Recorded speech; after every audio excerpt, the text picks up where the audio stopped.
Some people begin early. They know what they want at 18. They move fast. They collect wins while everyone is still confused. And then there are others. The ones who don't move until much later. The ones who spend years just trying to survive.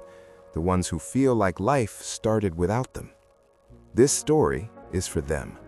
Because starting late doesn't mean you're behind. It often means you were busy carrying weight no one saw. There's a quiet pain in being the person who starts late. Not dramatic pain, not loud failure. It's subtle. It's watching others move forward while you're still figuring out the basics. It's scrolling through success stories that make you question your own timeline. It's hearing people say, "You should have done this years ago." And every time, you nod. Not because you agree, but because explaining would take too much energy. You don't tell them about the years you spent in confusion or responsibility or emotional survival. You don't explain how hard it was just to stay standing. Because people respect progress more than context. They see outcomes. They don't see pressure. The truth is, many people who start late didn't waste time. They were learning something else. They were learning resilience. They were learning patience. They were learning how to function without support. They were learning how to fall quietly and get back up without applause. That education doesn't come with certificates, but it lasts longer. When you start late, you carry something early starters don't. You carry urgency, not panic, clarity. You don't chase distractions. You don't romanticize struggle. You don't move for attention. You move because you felt what it's like to be stuck and you never want to return there. Late starters don't move fast at first. They move carefully. They don't rush decisions. They don't waste energy. They don't gamble with time anymore because they know what it costs. There's a moment every late starter remembers, the moment they realize no one is coming to rescue them. Not dramatically, not in a movie scene, just one quiet night. One honest thought. I have to change this myself. That moment doesn't feel powerful. It feels heavy because it means responsibility. It means there's no excuse left that actually helps. From that moment on, things change slowly. They don't become confident overnight. They don't suddenly believe in themselves.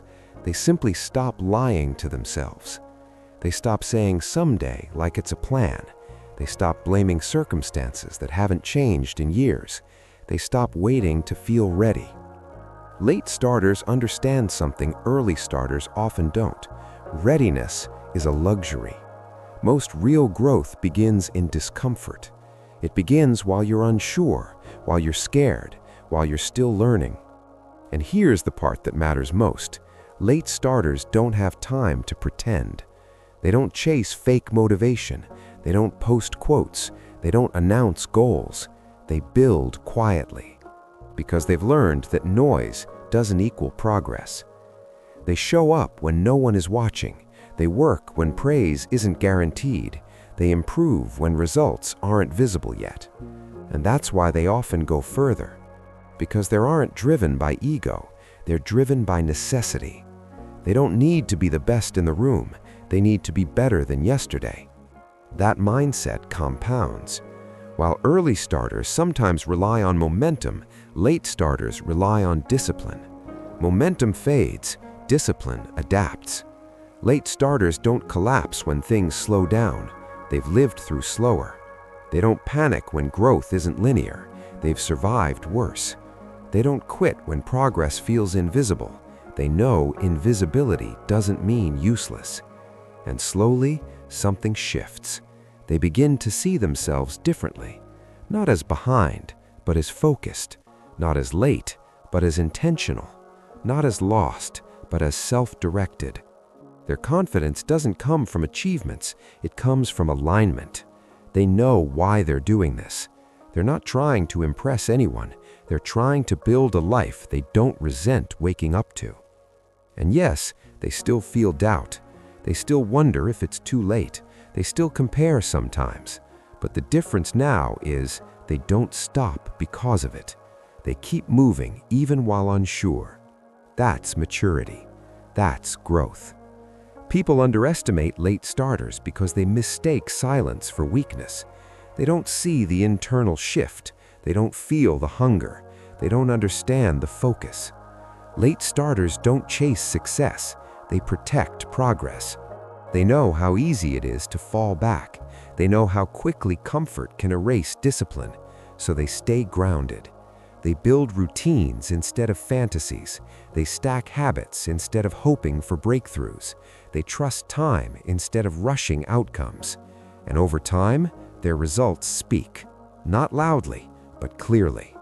They don't become overnight success stories. They become unshakable. They don't burn bright and fade. They build something that lasts. That's why starting late is not a weakness. It's often the reason you go further. Because when you finally start, you don't do it for attention. You do it because you understand the cost of not starting. And that understanding is powerful. If you're watching this and you feel late, remember this. You're not competing with people who started earlier. You're building something that fits you. Your pace doesn't need to look impressive. It needs to be sustainable. Your path doesn't need to be admired. It needs to be honest. And your timing doesn't need approval. It needs commitment. Late starters don't win by speed. They win by endurance. They win because they don't quit when things get boring. They win because they don't stop when no one is cheering. They win because they finally understand what matters. So if you're starting now, start with dignity. Start with patience. Start knowing that the road ahead may be long, but it will be yours. And that makes all the difference. Subscribe to Rise Together. We grow quietly, but we grow strong.